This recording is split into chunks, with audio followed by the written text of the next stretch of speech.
Bismillahirrahmanirrahim. Assalamualaikum warahmatullahi wabarakatuh. Selamat datang di channel Ojoweti. Terima kasih kepada teman-teman yang sudah mau mendengarkan cerita dari channel ini. Satu lagi karya dari Dioseta dengan judul Arwah Penunggu Pohon Beringin. Jika kalian ingin membaca langsung, silakan klik link di bawah ini ya. Selamat mendengarkan.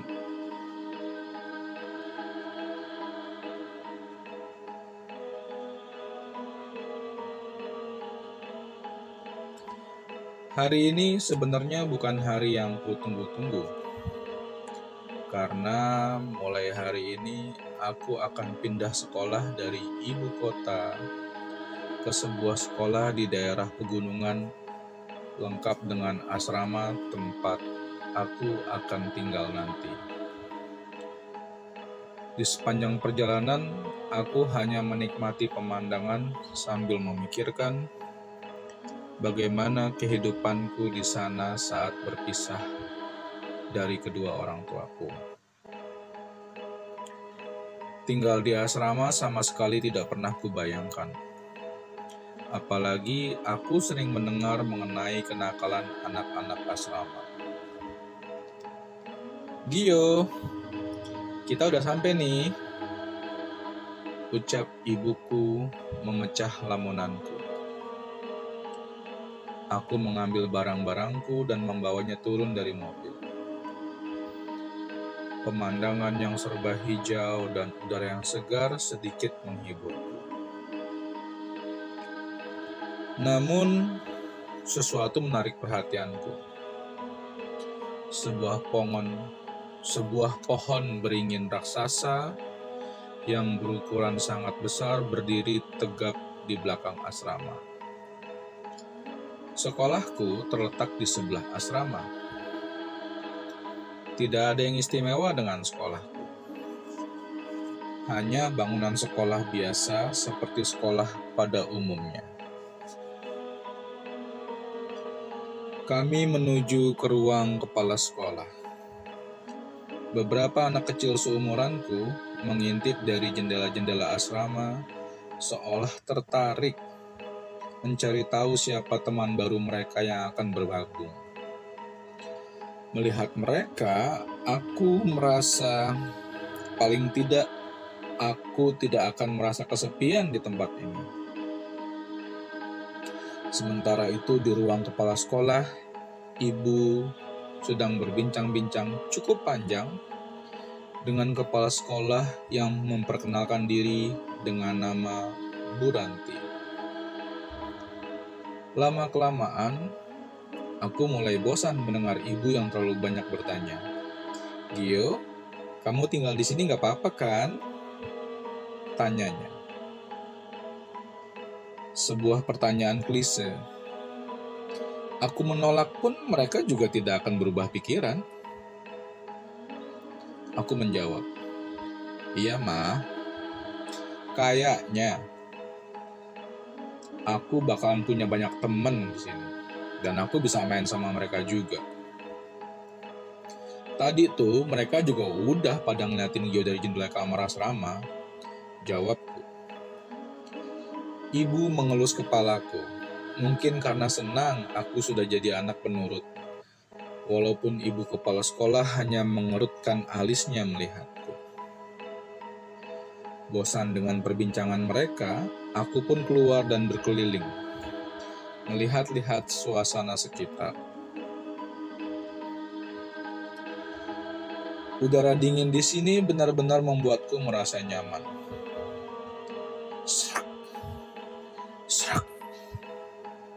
Suara seperti benda diseret memecah lamunanku. Aku merasa melihat seseorang anak kecil berlari menuju bangunan tua di dekat pohon beringin. Rasa penasaran membuatku mencoba mencari tahu dan mengikuti ke arah tempat itu. Besar, sangat besar. Ukuran bangunan tua itu tidak ada apa-apanya dibanding ukuran pohon beringin ini. Bahkan, di siang hari seperti ini, cahaya matahari hampir tertutup sempurna saat berada di bawahnya.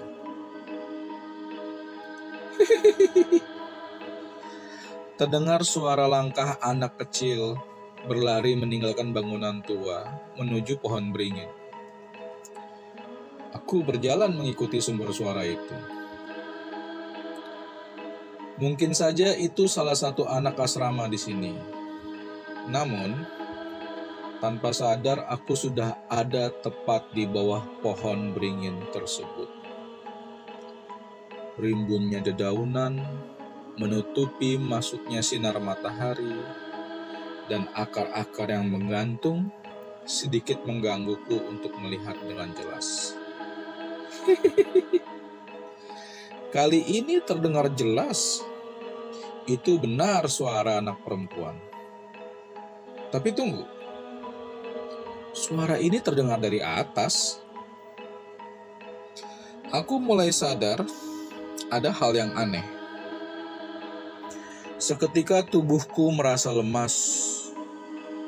Nyaliku ciut untuk menoleh ke sumber suara itu. Namun tak lama angin berhembus meniup belakang leherku. Dengan refleks, aku menengok ke arah belakang dan segera aku menyesali perbuatanku itu. Seorang anak wanita tergantung terbalik di antara akar-akar pohon beringin. Namun aku tidak melihat jelas wajahnya hingga sebuah benda terjatuh di depanku. Itu adalah kepala anak itu. Aku terjatuh. Apa yang kulihat sangat tidak dapat kupercaya. Kakiku lemas, namun tetap berusaha menjauh dari kepala makhluk itu. Sayangnya, makhluk itu tidak diam. Tubuhnya meronta hingga jatuh dari akar pohon beringin dan berusaha mencapai kepalanya. Keringat dingin mengucur dengan deras.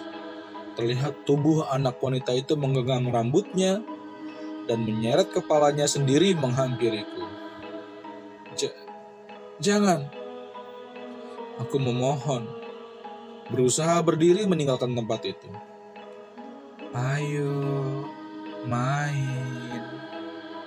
Suara anak itu terdengar menuju ke arahku bersamaan dengan suara kepalanya yang terseret. Tak ada yang lebih mengerikan dalam hidupku selain melihat hal ini. Aku memaksa tubuhku untuk berlari dan bersembunyi di bangunan tua itu, berharap makhluk itu tidak akan menemukanku. Srek, srek. Suara benda diseret terdengar mengelilingi bangunan ini. Srek, srek, srek. Aku hanya meringkuk bersembunyi di bawah jendela, dengan menutup mata untuk menghindar dari pandangan makhluk itu. Kamu di mana? Aku cari ya. Suara makhluk itu seolah menikmati keadaan ini. Tak ada lagi yang dapat kuperbuat selain menunggu hingga makhluk itu meninggalkan tempat ini. Setelah cukup lama, suara benda diseret terdengar menjauh. Merasa keadaan sudah mulai aman, aku membuka mata. Namun, sekali lagi, kepala makhluk itu terlempar masuk dari jendela dan terjatuh tepat di hadapanku. Kepala makhluk itu berusaha memutar menghadapku, memamerkan wajahnya yang pucat. Ketemu, ucapnya dengan senyum yang mengerikan. Aku tak lagi dapat menahan tangisku, dan dengan mengumpulkan sisa keberanian, aku memaksa kakiku untuk beralih keluar dan mencari pertolongan. Dari jauh terlihat beberapa anak kecil berkumpul di dekat asrama. Aku berusaha berlari menghampiri mereka dan meminta pertolongan. Tolong! Ada setan! Tolong! Teriakku. Namun, sepertinya mereka tidak mendengar. Namun, aku tetap berlari ke arah sana. Belum sempat sampai ke asrama, seekor anjing muncul dengan memasang wajahnya yang menyeramkan. Hup! Hup! Anjing itu terus menggigit celanaku dan menariknya hingga robek.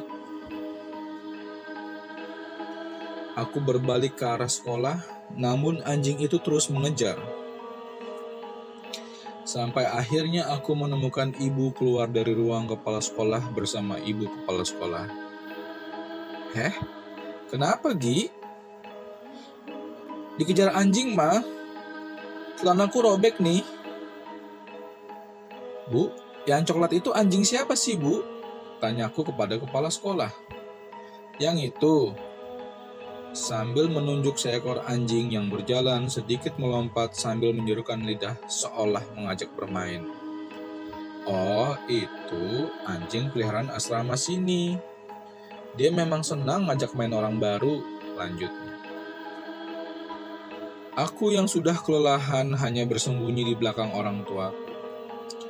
Belum sempat menceritakan apa yang terjadi tadi, ibu sudah mengajakku meninggalkan sekolah. Lihat rumahnya Bu Yanti yuk, diajak ibuku. Rupanya ibu memilih opsi lain untuk tidak menitipkanku di asrama, melainkan tinggal di rumah Bu Ranti yang juga digunakan sebagai kos untuk anak-anak. Sudah ada beberapa anak yang tinggal di rumahnya.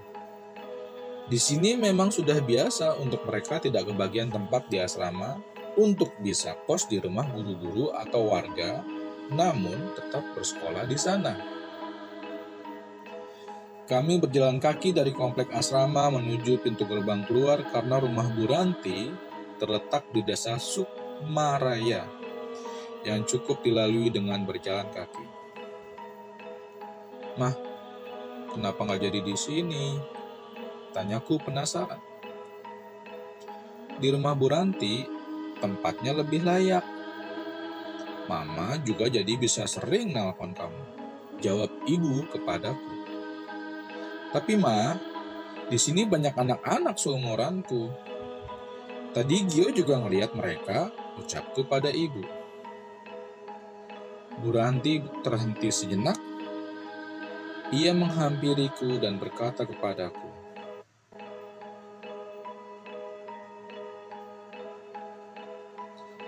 Gio, anak-anak asrama masih pada sekolah. Jadi seharusnya tidak ada anak-anak di asrama, ucap Bu Ranti. So guys, menurut kalian siapakah anak-anak itu guys? Yang bermain bersama Gio di bawah pohon beringin.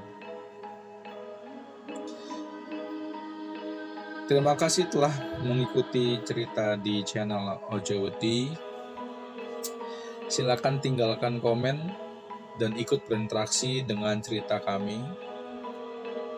Dan jika cerita ini menarik, silakan subscribe channel kami, dan jika bermanfaat, silakan di-share kepada yang lain agar channel kami terus berkembang. Terima kasih. Wassalamualaikum warahmatullahi wabarakatuh.